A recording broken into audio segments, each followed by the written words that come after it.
प्यारे बच्चों अस्सलाम अलैकुम। Class 6th subject Urdu grammar. अस पोर रात इसम मोरफा इसम निकरा। वह आज अमिक इसम मोरफा की किस्में वह इसम मोरफा किस्म अत 4 किस्में। इसम अलम, इसम ज़मीर, इसम इशारा, इसम मौसूल। अत 4 किस्में। इसम मोरफा की 4 किस्में। इसम अलम वो ख़ास नाम है जिस नाम से कोई ख़ास जगह या शख्स या चीज़ मशहूर हो। मसलन श्रीनगर एक ख़ास मशहूर शहर है। जहलम एक ख़ास दरियाव का नाम है। दपान इसम अलमस सत युस ख़ास नाव आस तस सत जुड़ित जिस नाम से कोई जिस यथ नाव सत कहाँ ख़ास जाय आस शख्स सुंद या चीज़ुक नाव आस मशहूर आस तस सत रलित। श्रीनगर एक ख़ास मशहूर शहर है। श्रीनगर च अख ख़ास जाय।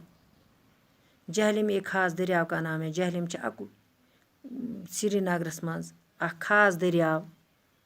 रशीद 10वीं जमात में पढ़ता है। ये अत मज शख्स सुंद नाव इवान। अत वना इसम अलम। इसम ज़मीर। इसम ज़मीर वो कलिमा है जो किसी दूसरे इसम की जगह इस्तेमाल किया जाए। दपा इसम ज़मीर हसा सो कलिमा युस कंस दूसरे नाव सं जाय इस्तेमाल गछ। दोयमिस नाव सं जाय गछ इस्तेमाल। मसलन वो, तू, मैं वगैरह। अत लग इथे पे वो कुर्सी तुम्हारी है। वो आ बेकिस मज आ इस्तेमाल करने। इथे पे इसम ज़मीर अत वना। इसम इशारा। इसम इशारा वो इसम है जिससे किसी चीज़ या शख्स की तरफ इशारा किया जाए। दपान इसम इशारा सो वो इसम युस कुन चीज़ या शख्स खतर इशार यी करना या चीज़ खतर या कुन शख्स खतर या कंस इंसान सद खतर। मसलन ये किताब, वो कुर्सी, ये वो इसम इशारा है। अस दुत इशार कत कुन किताब कुन कुर्सी कुन दपान अस वना इसम इशारा। इसम मौसूल वो इसम है कि जब तक इसके साथ दूसरा जुमला न मिलाया जाए इसका मतलब समझ में नहीं आता। मसलन जो कोई भी आता है चूसना चाहो हासिल करो। दपान इसम मौसूल तथ वना योतन हसा तथ ब्याक जुमल यी सत रलावन तथ छुन नेरान मतलब कहीं।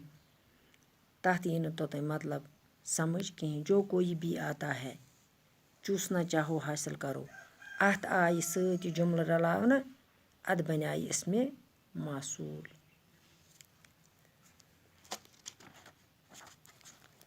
पत गई अथ नम वाहिद जमा। वाहिद जमा गई हेकन 6th बच्चे लिखित 7th बच्चे हेकन लिखित। आखिर अवाखिर, आला आलात, आयत आयात, असर आसार, एहसान एहसानात एहसानात, अखबार अखबारात, अदब आदाब, उस्ताद उसातिज़ा, असल उसूल, आफत आफात, उफक आफाक, अकबर अकाबिर, अमीर उमरा, अकलीम अकालीम, अजल अजाल।